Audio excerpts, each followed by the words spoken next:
Assalamualaikum warahmatullahi wabarakatuh.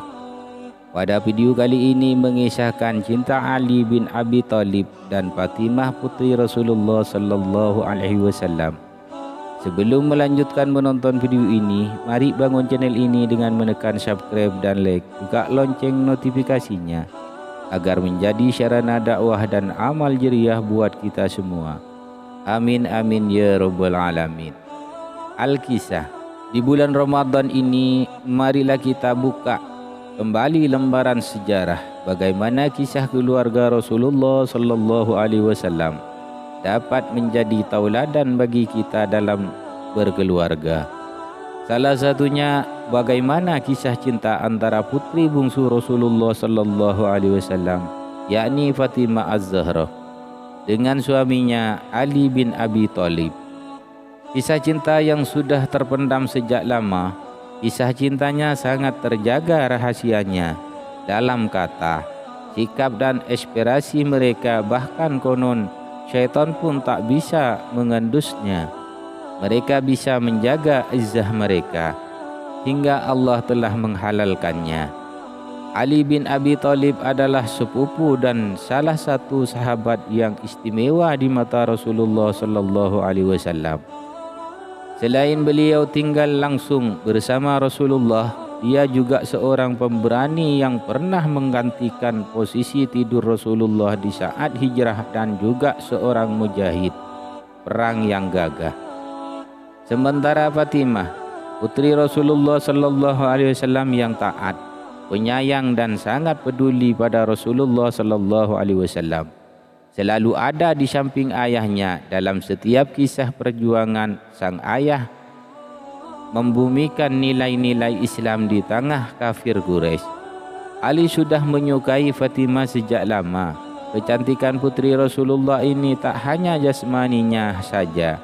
Kecantikan rohaniyah melintasi batas hingga langit ketujuh. Kendalanya adalah perasaan rendah dirinya. Apakah mampu ia membahagiakan putri Rasulullah dengan keadaannya yang serba terbatas? Demikian kira-kira perasaan yang ada pada Ali saat itu. Pada suatu ketika, Fatimah dilamar oleh seorang laki-laki yang selalu dekat dengan Nabi, yang telah mempertaruhkan kehidupannya, harta dan jiwanya untuk Islam, menemani perjuangan Rasulullah sallallahu alaihi wasallam sejak awal-awal risalah ini. Dialah Abu Bakar As-Siddiq. Entah kenapa mendengar berita ini, Ali terkejut dan tersentak jiwanya.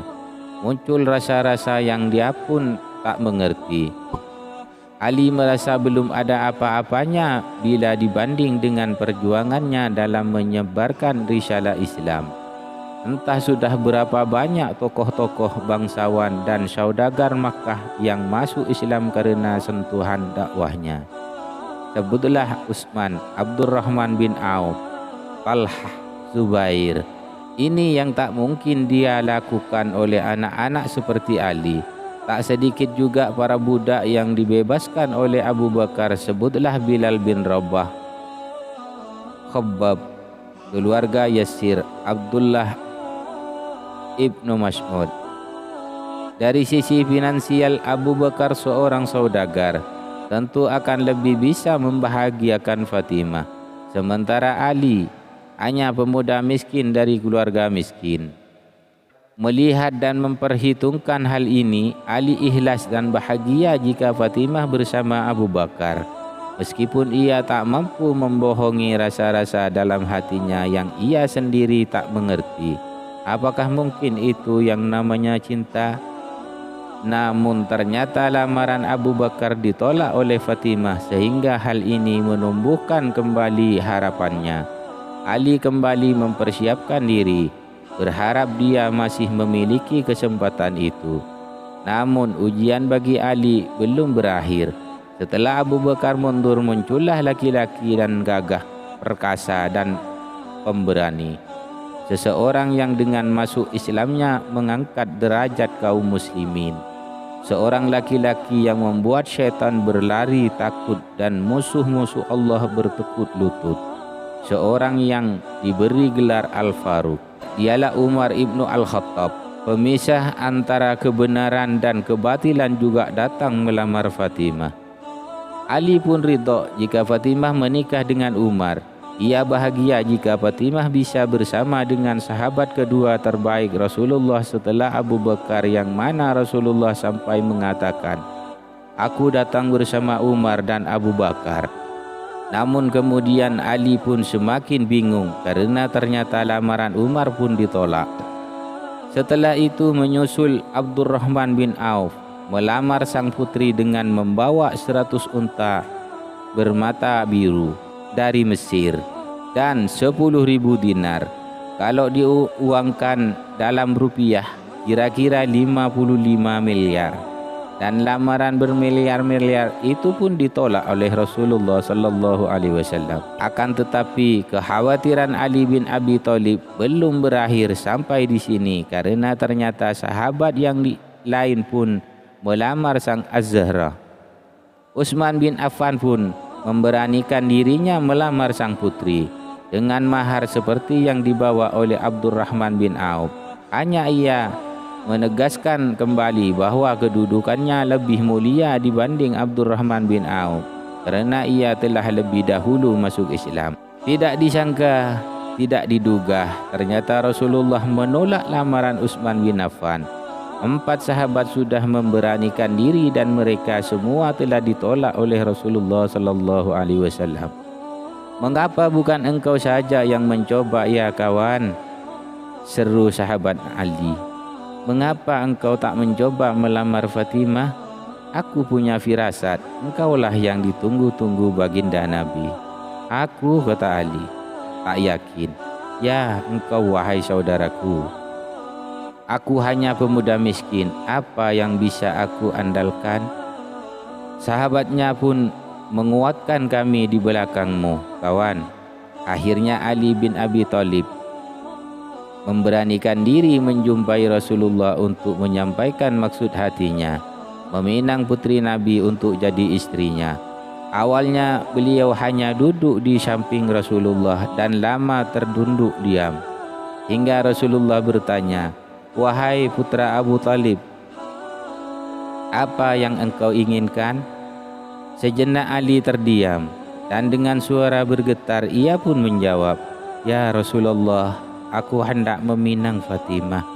Mendengar jawaban Ali ini, beliau sallallahu alaihi wasallam tidak terkejut. "Bagus, wahai Ibnu Abu Talib. Beberapa waktu terakhir ini banyak yang melamar putriku, tetapi ia selalu menolaknya. Oleh kerana itu, tunggulah jawaban putriku." Kemudian Rasulullah meninggalkan Ali dan bertanya kepada putrinya. Ketika ditanya, Fatimah hanya terdiam dan Rasulullah sallallahu alaihi wasallam menyimpulkan bahwa diamnya Fatimah bertanda kesetujuannya. Rasulullah kemudian mendekati Ali dan bersabda, "Apakah engkau memiliki sesuatu yang akan engkau jadikan mahar, wahai Ali?" Ali pun menjawab, "Orang tuaku yang menjadi penebusnya untukmu ya Rasulullah. Tak ada yang aku sembunyikan darimu. Aku hanya memiliki seekor unta untuk membantuku menyiram tanaman, sebuah pedang dan sebuah baju zirah dari besi." Dengan tersenyum Rasulullah sallallahu alaihi wasallam bersabda, "Wahai Ali, tidak mungkin engkau terpisah dengan pedangmu, karena dengannya engkau membela diri dari musuh-musuh Allah Subhanahu wa taala, dan tidak mungkin juga engkau berpisah dengan untamu, karena ia engkau butuhkan untuk membantumu mengairi tanamanmu. Aku terima mahar baju besimu. Juallah dan jadikan sebagai mahar untuk putriku. Wahai Ali, engkau wajib bergembira, sebab Allah sebenarnya sudah lebih dahulu menikahkan engkau di langit sebelum aku menikahkan engkau di bumi." Diriwayatkan oleh Ummu Salamah radhiyallahu anhu, Ali bin Abi Thalib menjual baju besi tersebut dengan harga 400 dirham dan menyerahkan uang tersebut kepada Rasulullah sallallahu alaihi wasallam. Dan Nabi pun membagi uang tersebut ke dalam 3 bagian. 1 bagian untuk kebutuhan rumah tangga, satu bagian untuk wewangian dan satu bagian lagi dikembalikan kepada Ali bin Abi Thalib sebagai biaya untuk jamuan makan untuk para tamu yang menghadiri pesta. Setelah segala-galanya siap, dengan perasaan puas dan hati gembira dan disaksikan oleh para sahabat Rasulullah mengucapkan kata ijab qabul pernikahan putrinya. Kemudian Nabi SAW bersabda, "Sesungguhnya Allah Azza wa Jalla memerintahkan aku untuk menikahkan Fatimah putri Khadijah dengan Ali bin Abi Thalib. Maka saksikanlah sesungguhnya aku telah menikahkan dengan mas kawin 400 dirham dalam sebuah baju besi, dan Ali ridha menerima mahar tersebut." Maka pernikahan Ali dengan Fatimah, pernikahan mereka penuh hikmah walau diarungi di tengah kemiskinan. Bahkan disebutkan oleh Rasulullah sangat terharu melihat tangan Fatimah yang kasar karena harus menepung gandum untuk membantu suaminya. Dan malam harinya setelah dihalalkan oleh Allah Subhanahu wa taala, terjadilah dialog yang sangat menggetarkan.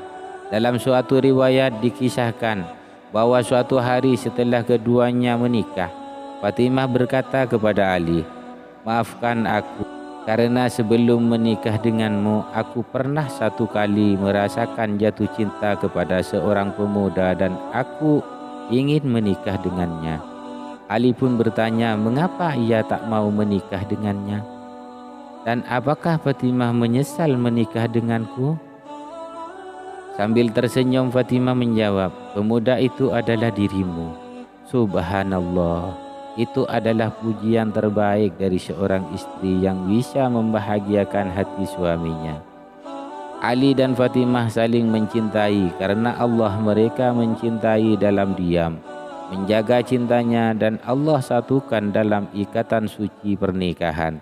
Semoga kita dapat mentauladani peri kehidupan anak dan menantu Rasulullah sallallahu alaihi wasallam. Semoga dengan kisah ini bisa membawa hikmah maghfirah dunia akhirat. Akhirul kalam. Assalamualaikum warahmatullahi wabarakatuh.